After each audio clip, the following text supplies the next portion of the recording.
to the Red Letter Challenge, week 1 of our 40 days, 6 weeks together as we look at the words of Jesus and look at how we put them into practice. Over the next 40 days, we're going to be looking specifically at the Gospels within the New Testament. If you're unfamiliar with that term, the gospel actually means good news. And what this is the Gospels are the 4 books of the Bible, Matthew, Mark, Luke, and John, that tell specifically the story of Jesus. It tells what he did. It tells where he went. Not everything throughout his 33-year lifespan, but it gives a good picture of the story of Jesus. And it's told from multiple authors, multiple directions. So a lot of that, Matthew, Mark, Luke, and John, they are similar stories. And then there's some that are just totally, they're all on their own. They have their own story. But the heartbeat of the entire story is what Jesus taught, and how he spoke, and how he interacted with people. And so if you ever read a Bible that has red letters in it, that's the words of Jesus being spoken. So you'll find that throughout the Gospels. And we're going to be looking at what Jesus said, what he taught, and then challenge ourselves to put those things into practice in our lives. Now, I want to start this message series by saying this. This is a little disclaimer, okay? The material that we're going to be looking at, that we're going to be studying together, is part of a larger curriculum developed by a pastor named Zach Zehnder. Zach wrote this book called Red Letter Challenge, and he developed a curriculum around it. So the sermons that I'm going to be preaching from, they're part of this curriculum. So much of what I preach during this series are things and thoughts from Zach through this. So I want you to realize, much of this series is not original with me. This is not I'm simply teaching his stuff, but it's good stuff. There's some good information here, but I just want you to be aware of that. And you kind of go, wow, that pastor, this is the best preaching he's ever done.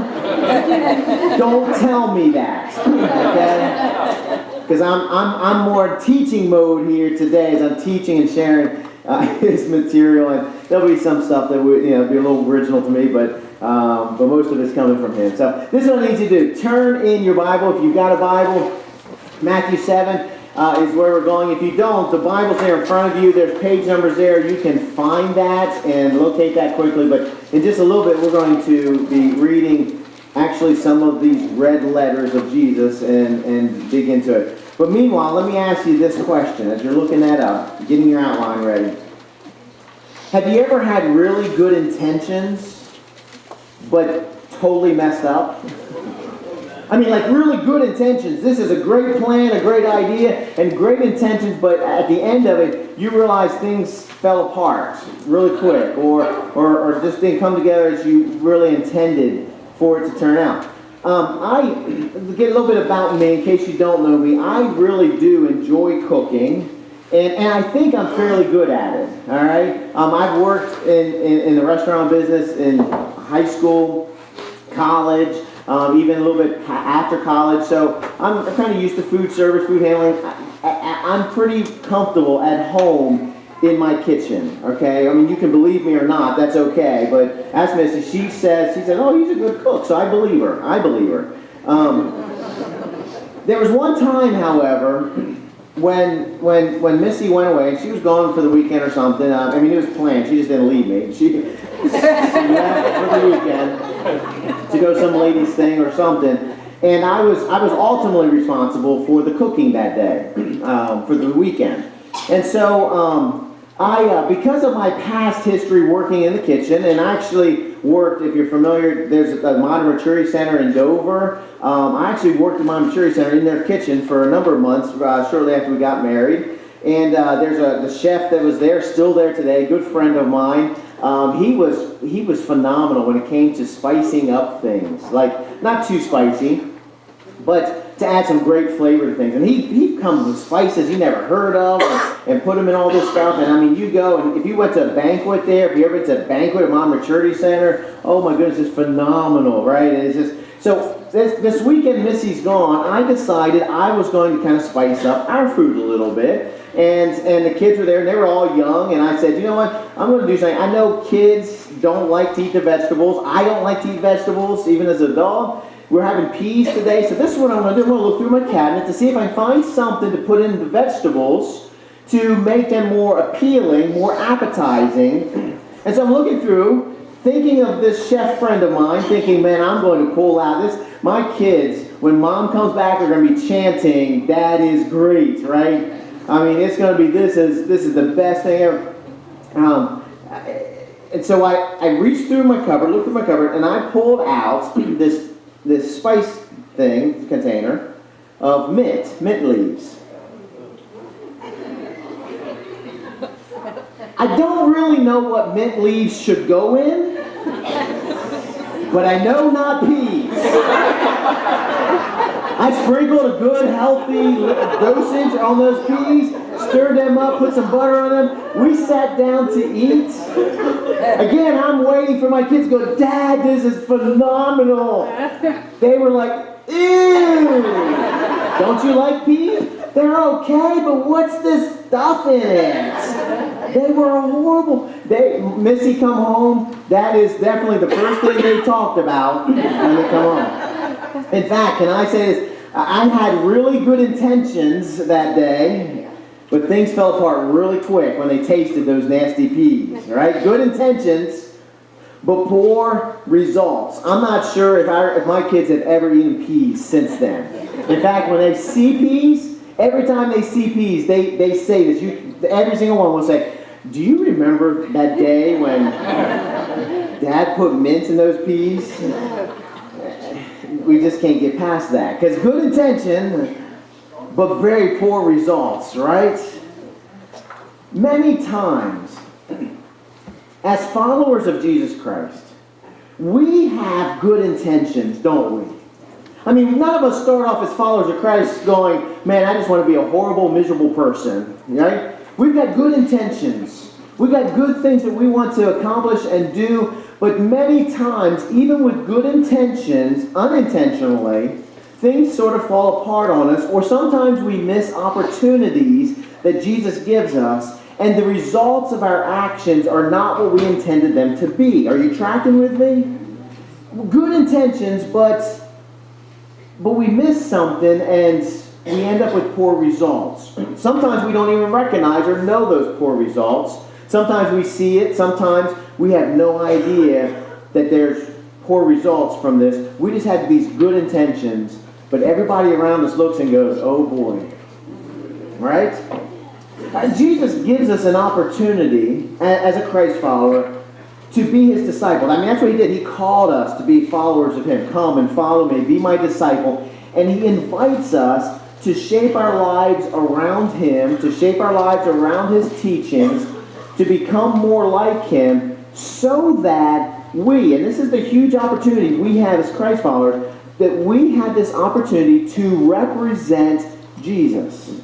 I mean, the word Christians really means little Christs, right? It's like, I mean, we recognize we're not Christ, we're not a Christ, we're not the Messiah, nor are we a Messiah, but we are little Christs, little Jesuses, that we are imitating him, and then we are representing him to others. So here's our question for us to start this out today. How well are we doing at representing Jesus? Now think about it. When we think of Jesus, for most of us, we think of Jesus, words come to our mind such as grace, love, mercy, kindness, right? But a few years ago, authors David Kinnaman and Gabe Lyons, they spent 3 years polling young, unchurched Americans to find out what they thought about Christians. Words like grace, love, kindness, and joy did not rank very high on that list. Millions of young people, they discovered, see Jesus' followers as judgmental, hypocritical, too political, old-fashioned, out of touch, insensitive, and boring. If there's not a more harsh word than boring. An illustration of this is found in the depiction of the fictional character from The Simpsons called Ned Flanders. Now, if you're a good person and you've never seen The Simpsons, let me explain who Ned Flanders is to you. I mean, from somebody that's told me who Ned Flanders is, from what I understand. Ned Flanders is depicted with all of these qualities I just mentioned in this character. We see him as being overbearing, holier than thou, judgmental. Wow. And for some of us, this seems harsh. For some of us, I mean, we think, man, Christians and churches, they do a lot of good things, right? Why aren't those things recognized? Why is the negative always pointed out? Well, listen, sometimes I recognize, sometimes it's an unfair depiction of Christianity. It's an unfair depiction of who we are as Christians. People sometimes just, that's what they think. Society has put this kind of idea in our mind that this is what Christians are like. So I understand sometimes it's unfair depiction. But too often, it is good intentions by good people that end up with poor results. Are you following me?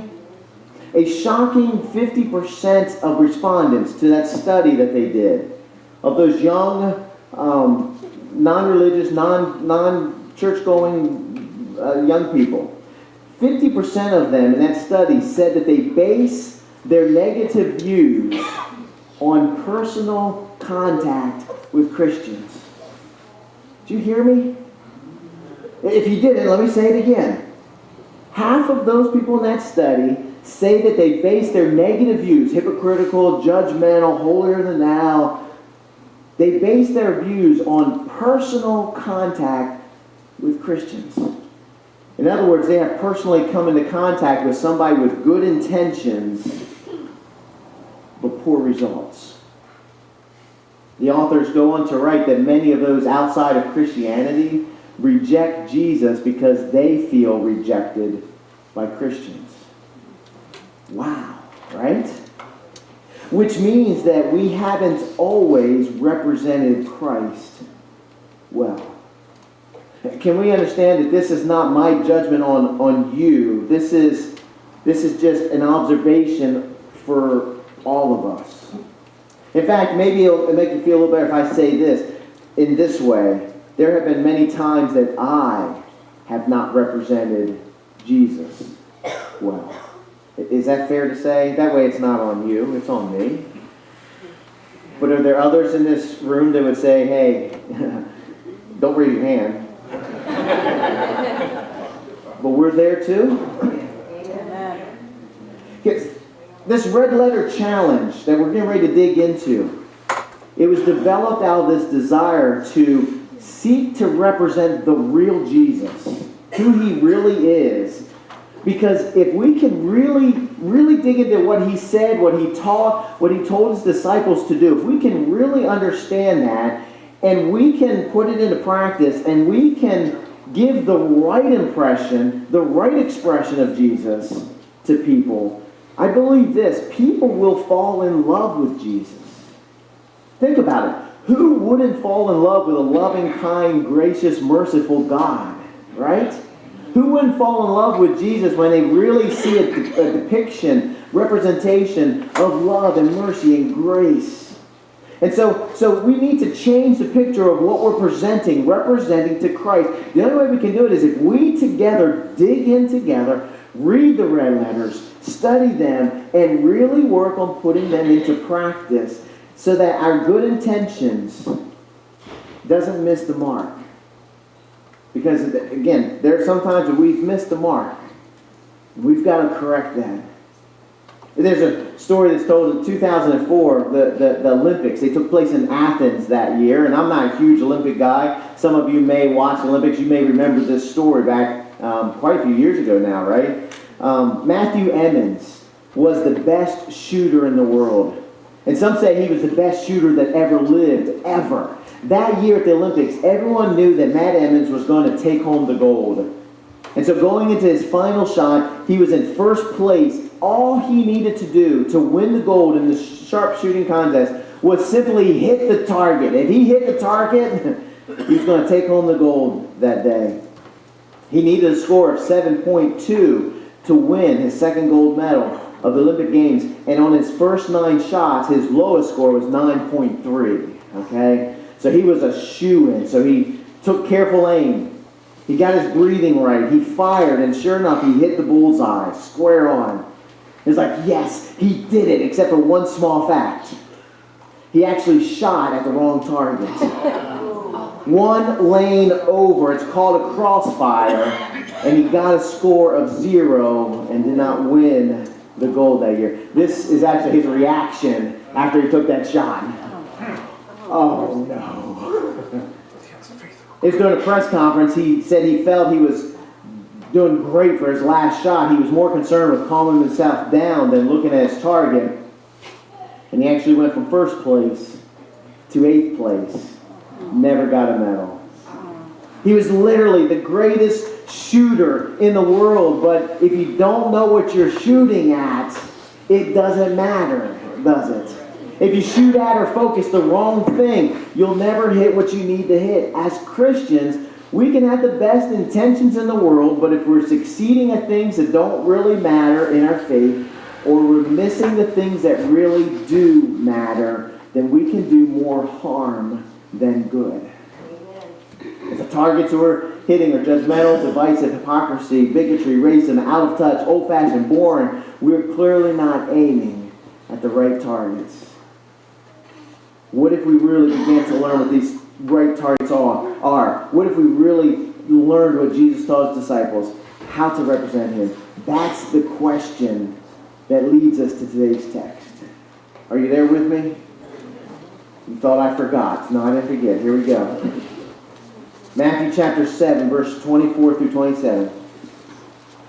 Jesus, his words, the red letters, chapter 27, verse 24. Jesus said this, "Therefore, everyone who hears these words of mine." Now, he didn't know they were going to end up as red letters, but we could put it like this. Everyone who hears the red letters and puts them into practice is like a wise man who built his house on the rock. The rain came down, the streams rose, the winds blew, they beat against that house, yet it did not fall, because it had its foundation on the rock. But everyone who hears these words of mine, these red letters, and does not put them into practice, is like a foolish man who built his house on sand. The rain came down, the streams rose up, the winds blew, and they beat against that house, and it fell with a great crash. The foolish man, good intentions, right? I mean, some good intentions. He was going to build a house, going to care for his family, but poor results. He didn't focus on the right things, the foundation.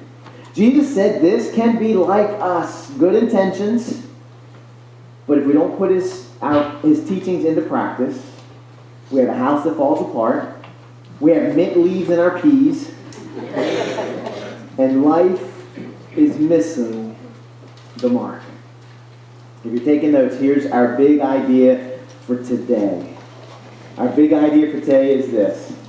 When you put God's words into practice, you find the life that God has made for you. The big part of this challenge is this. If we can really put them into practice, we'll find the life that God has for us. On February the 6th, 1998, actually again during the Winter Olympics, Ford Motor Company launched a new tagline to their company fleet of trucks. You know what that was? Do you remember what they might still use it, I don't know. It was called Built to Last. Right? Built to last. I want to challenge us today. When we put the words of God into practice, our life will be built to last. God will help build your life on a firm foundation. You'll be able to stand against any storm that comes your way. You'll represent Christ with more than just good intentions. And for some of us, our life has been really crazy. The winds have been coming, the storms have been coming, and we have basically just about been knocked over. I want to challenge us today. I want to challenge us as we dig into this challenge to really seek out what God has to say to us. Jesus said it this way in Luke chapter 11. Even more blessed are those who hear the word of God and put into practice. For some of you, you've been blessed. God has blessed you, and some life has been going well. But you never really thought much about Jesus' words. You never thought much about putting them into practice. Jesus said, listen, as blessed as you are, even more blessed you could be if you were to put these into practice. And then James, the brother of Jesus, he obviously must have hung around his brother enough to get this. He said this. James said, don't just listen to God's word. You must do what it says. He said, otherwise you're only fooling yourselves. And we say this with our kids all the time, listen to what I'm saying, and they, sometimes kids will listen and they'll shake their heads and it's like, did you hear me? Right? And then 2 days later, or the next day, or 5 minutes later, or whatever, we look at them and say, hey, did you do what I said? And this becomes what?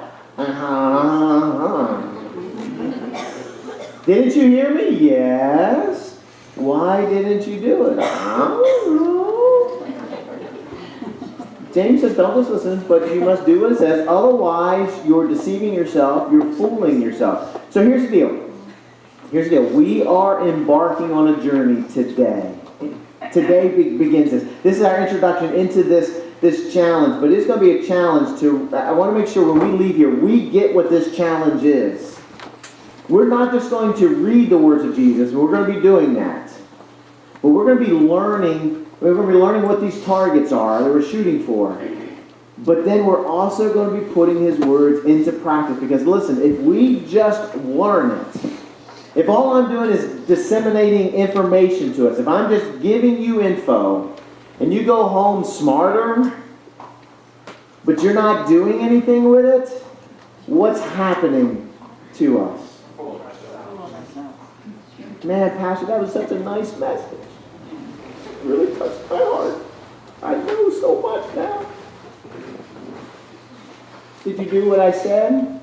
No, but it was a great message. As I read these words of Jesus to myself, wow, Jesus is such a great teacher. He teaches. This is life-changing. And Jesus was to ask me, did you put it into practice? And I say, well, no, but it was good stuff. I took notes and everything. But if I don't put it into practice, what's happening to me? I'm fooling myself. What if we were to take the words of Jesus and actually put them into practice? Here's the answer. It will literally change your life. Well, Pastor, that's a pretty big promise you're making. You're just being a little dramatic there. No, listen. I believe this, and I want to challenge us on this. If we really put them into practice, it will literally change your life. Amen. And it will change the perspective that so many people have of Jesus' followers. At least in our community.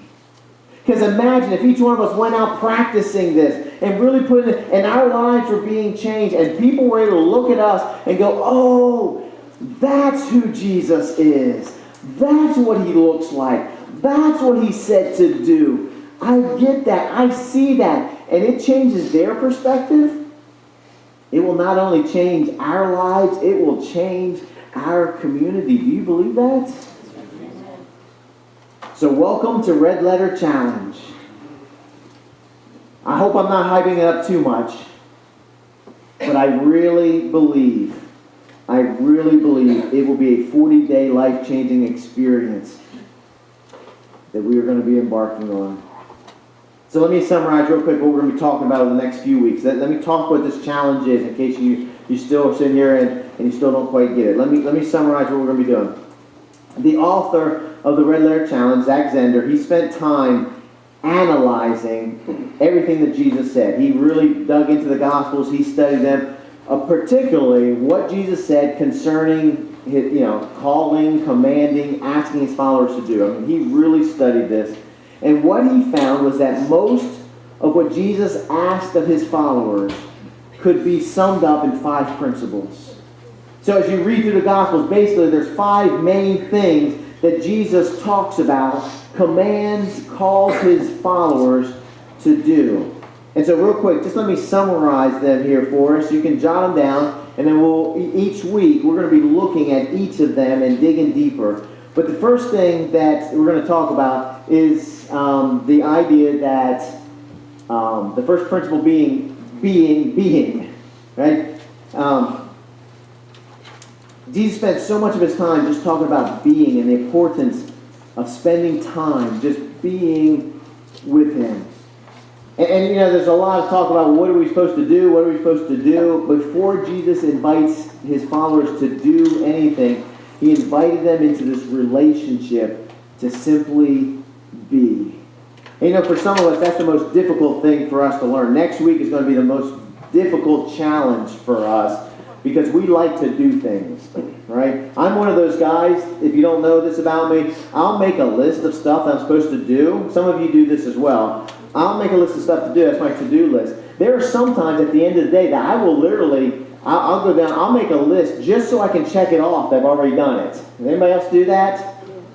Yeah, it's just me, I guess. Because there's something ingrained within me. I just like doing. I like being involved in projects and doing things. So I'll sometimes like to see the type of projects that I've done, and I'll just write them down. Jesus calls his disciples to not just do, but he calls them to be. Enjoy rest in him. So we're gonna look at that. The second thing we're gonna look at the second week is this is this principle of forgiveness. Jesus is all about grace, and so many of us we've struggled with receiving God's forgiveness. We just don't understand. We don't grasp it. We can't feel it. How can God forgive us with all that we've done? To truly represent Jesus in the world, we've got to have a good understanding of God's grace in our lives. And we've got to learn how to extend that grace to others. And for some of us, the biggest challenge is going to be that week because we really struggle with forgiveness. Jesus talked a lot about that. The next week, we're going to dig into the principle of serving. What does it mean to serve? Because after his disciples spent time with him, after they received his forgiveness, they were motivated, right? He was like, okay, what are we supposed to do? What are we supposed to be about? After he's forgiven us, it's like we want to serve him. And so we got to get out in our community. We got to get out to those that are in need, the neighbors, those that need us. How do we go about serving and being that servant that Christ called us to be? For some of us, that's going to be tough. For some of us, that's going to be the toughest element of it because we're used to everybody serving us. And I know you're not going to admit that out loud, but we live in a society and culture now where the world revolves around us, doesn't it? Oh, that wasn't received with very much excitement. It revolves so much around us because it's like, man, what about me? It's about my needs. It's about my desires. It's about what I want. It's me. That's so much what our culture is. That for some of us, that's going to be the biggest challenge over the next few weeks because Jesus pushed his disciples to think outside of the me, to you.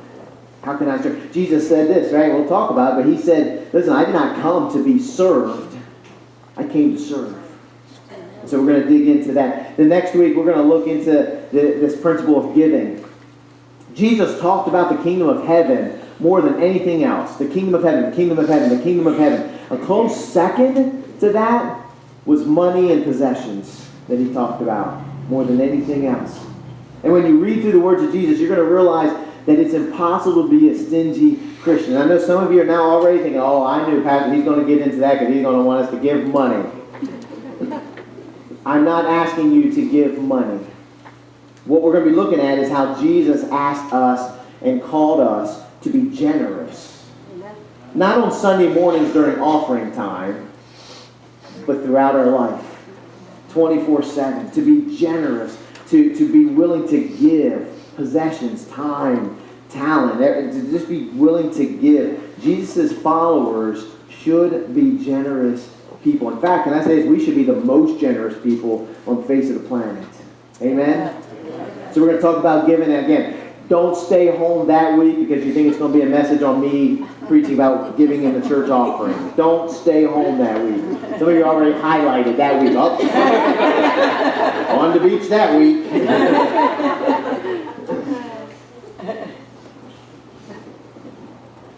If Jesus talked about our possessions, our finances, only second to the kingdom of God, we need to hear what he has to say. Amen?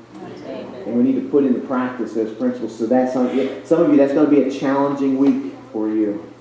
But you need to be here for that. Then the last week of this challenge, the 6th week, the 5th principle, is this idea of going. We're going to talk about how Jesus calls us to go out to tell the good news that this Jesus who died for us also died for the entire world. To go out to acknowledge that not only has he forgiven us, but he's forgiven everyone. And so we're going to look at this idea of going. And it's interesting because as you read through the Gospels, and you read through and you see the being, the forgiving, the serving, the giving, you will see time and time again Jesus saying to people, go. Go. In fact, many times he would heal people. And you know what he said? He did not say, hey, come hang out with me for the rest of your life. He would heal them, and many times right after that, he said to them, now, go. Go. Let people see the miracle in your life. Let them see the glory of God that has come in your life. Go. And so we've got to be actively reaching out. We've got to be going, and you know, we've been rescued from sin and death, and we can't just sit and watch. We've got to be going out and proclaiming what it is that God has done for us. And so if he kept telling his disciples, go, get out of here, go, go, go. Now listen, I'm not telling us to go, get out. But we need to be looking at what Jesus says that says, go, get out. You know what I'm saying? We're going to be looking at what it is that he really wants us to understand in this principle of going. So for some, that's going to be a very challenging week for you.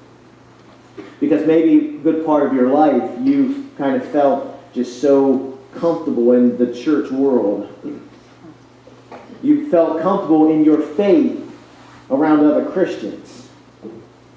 And for you, maybe the biggest challenge is when you hear Jesus saying to you, go. Meet some non-Christians. Hang out with people that don't have the same faith as you so that this light that I've put in you can shine. So the salt that is in you can be sprinkled on them, and they could become so thirsty for God that they'll come to you and say, you know, you've got something that I need. We've got to get out of this comfort zone and this Christian environment into a world that needs light and salt. Amen? Amen. So for some of you, that's going to be the biggest challenge. But these 5 targets, these 5 principles, really characterize a Jesus follower. With some of them, we may do a pretty decent job at. Others of them, we're going to look and hold a mirror up to ourselves, and as we read the red letters of Jesus, what he says about these things, we're going to have to be honest with ourselves and say, yeah, I've not been the best representation of Christ in this area. And we're not going to beat ourselves up over it. It's not a judgmental call. What this is a chance for us to stand before God and say, God, first, forgive me, but second, transform me in this area. Lord, help me to be the best representation of Christ in this area. As we put these into practice, as we take these targets and really begin to focus in and zero in on them. And then throughout the week, each week, you're going to be challenged to dig deeper in that principle. You'll be challenged to put that principle into practice, to go out and practice what we've talked about on Sunday mornings. There's a couple different ways that we're going to be able to do that. One, in just a moment, I'm going to talk to us a little bit about some small group opportunities. Another is in a way of just spending the time in some personal devotion every day. There's a couple different ways we're going to do that. But this is what I truly, truly believe. Put God's words in practice, you'll find the life that God has made for you. That's a money-back guarantee for us. That's a promise that we're going to hold on to and trust Christ about. So, before I give you what we're going to be doing this next week, here's here's two more things I got to mention to you. Two things that are very important that you've got to hear. If you're willing to take this challenge with us, you got to hear these two quick things. I want to mention them to you because I think they'll make a huge difference in how this challenge works for you, okay? The first thing is this. You have got to invite Jesus into the red letter experience.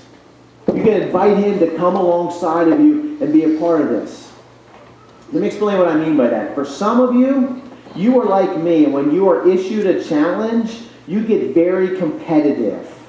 Okay? You know who you are, right? The first thing that you're thinking when you're thinking challenge is, man, I'm going to beat this thing. I'm going to dominate. I'm going to win. I'm going to be first and best. I'm going to get all the gold stars. I'm going to get it done. I'm going to check all the boxes. And your temperament is very competitive. And some of you, when I just say challenge, you're like that dog that, that's just like, let me at it. Or that bull that sees red, right? And there's a temptation if you're not careful that you just want to perform so well. You want to do so well that you forget the actual reasoning behind the challenge, right? Hear this. The reason behind this challenge is not for you to win, to be the best Bethlehem Wesleyan Church attendee ever in the history of the church, right? It's not for you to win. It's not that you would do better than your spouse. Just look at your spouse right now and say to them, I'm not going to try to beat you, right? I mean, because some of us, that's it. We're going to do better. We're going to read more. We're going to beat them because it's competitive, right? Some of you become so competitive, I'm going to put a check mark by every day, and that becomes the motivation behind this.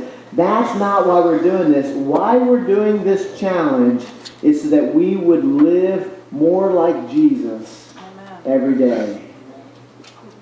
That's why we're doing it.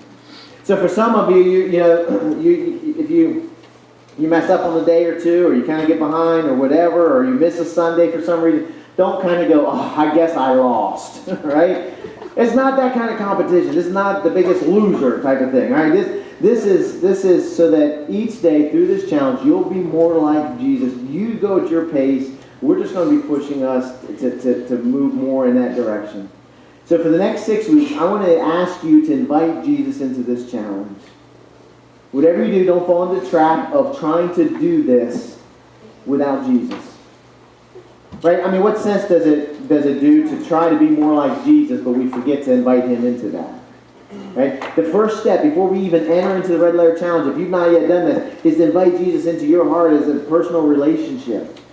For you to understand that Jesus is the one that gave his life for us so that we can have this relationship with God. And if you've not entered into that relationship yet with him through Christ, that's your next challenge. That's your next step. Otherwise, this is just going to be a competition. You're going to try to just get everything done, check boxes. It's not going to be meaningful to you. You've got to be able to recognize this relationship with Christ happens before we represent him. We can't represent something that we're not.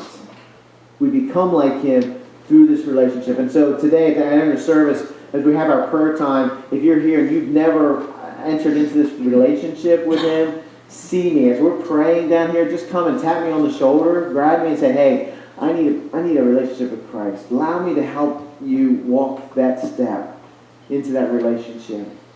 Let's make sure that you begin there. The second thing that I want to say to you is this: invite Jesus into a relationship. Second thing is this: invite others into this experience as well. Invite others. Again, there's going to be some things that Jesus asks you to do that's going to be easier than you thought. Something's going to be a piece of cake. Oh yeah, I mean, you're already doing it. It's going to be easy. There are going to be some things that Jesus tells us to do that are going to be very difficult for you to do. You hear me? I mean, Jesus said, as he was teaching, his disciples and others come up to him and said, man, Jesus, that is a hard teaching you're telling us. That's difficult. It wasn't difficult to understand. It was difficult for them to do. And there'll be some things that will be very difficult and challenging for you. That's why it's called a challenge. And some of them are just going to be downright scary for you to take on.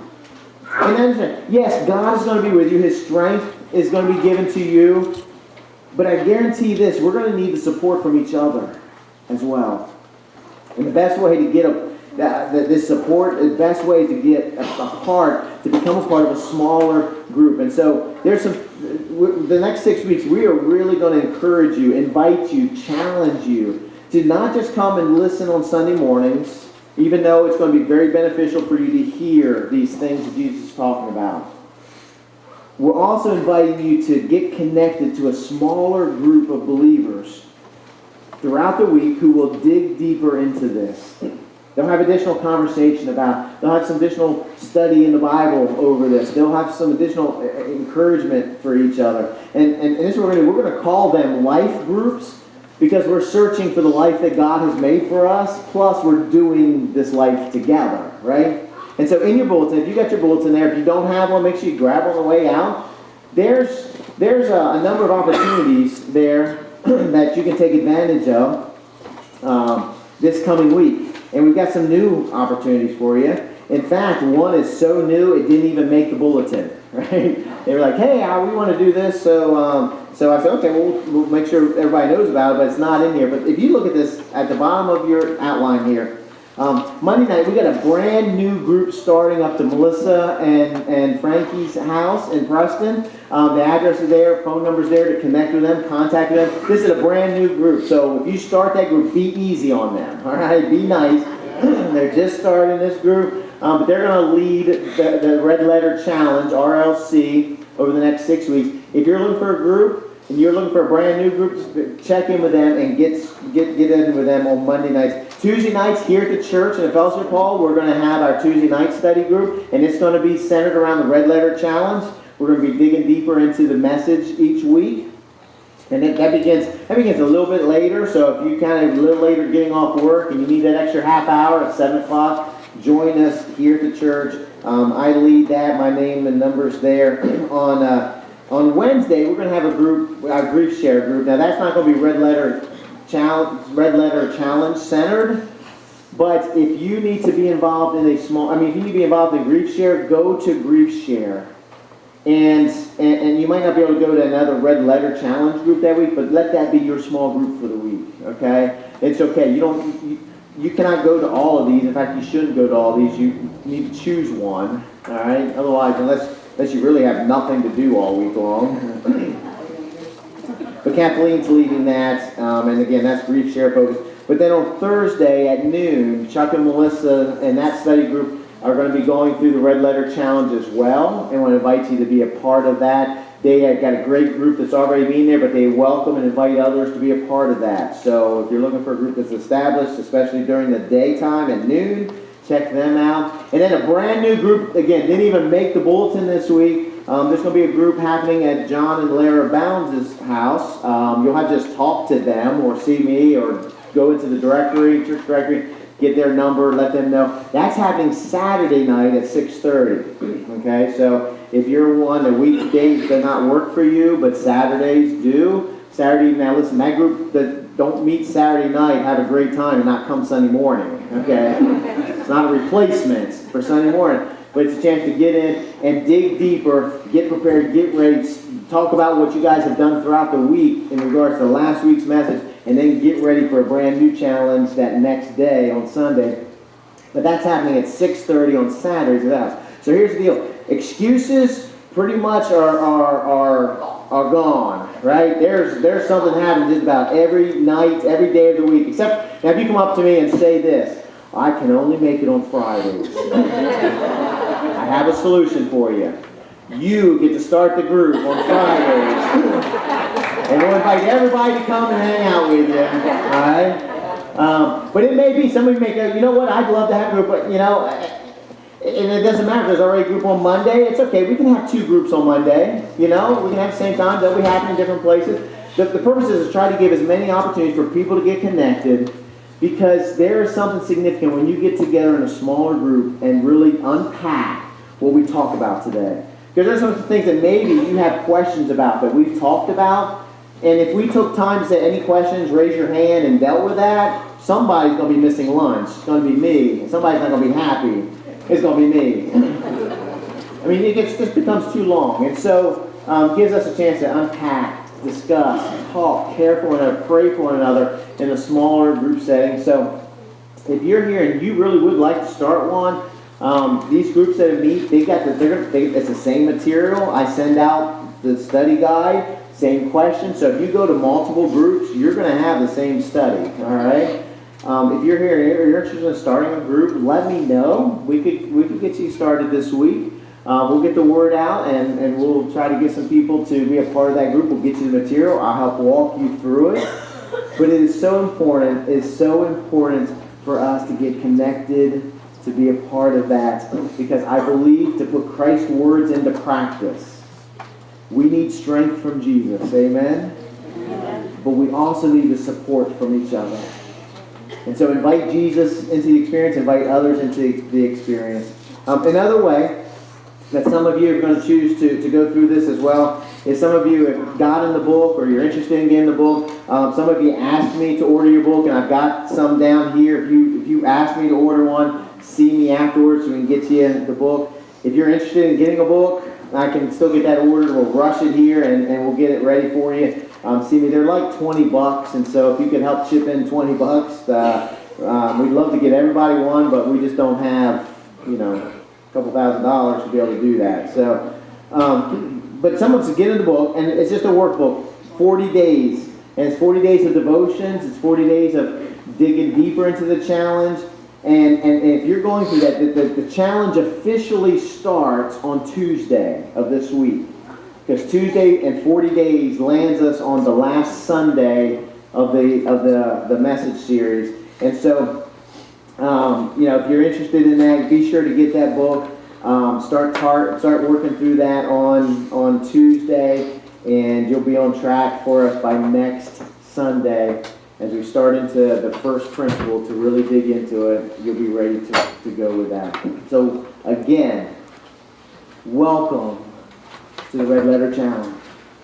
I hope that you're excited. I hope that today kind of sparked a little bit of, man, this is going to be huge for me as an individual and us as a church. Because listen, this is what I believe. If you really allow yourself to be challenged over the next 6 weeks, if you really dig into this, if you and I really focus in, it'll change our lives. We'll be led to spend more time with the God who loves us by the end of this time. We'll forgive people that we never thought we'd be able to forgive. It may even be, that person may be you, that you will be forgiven.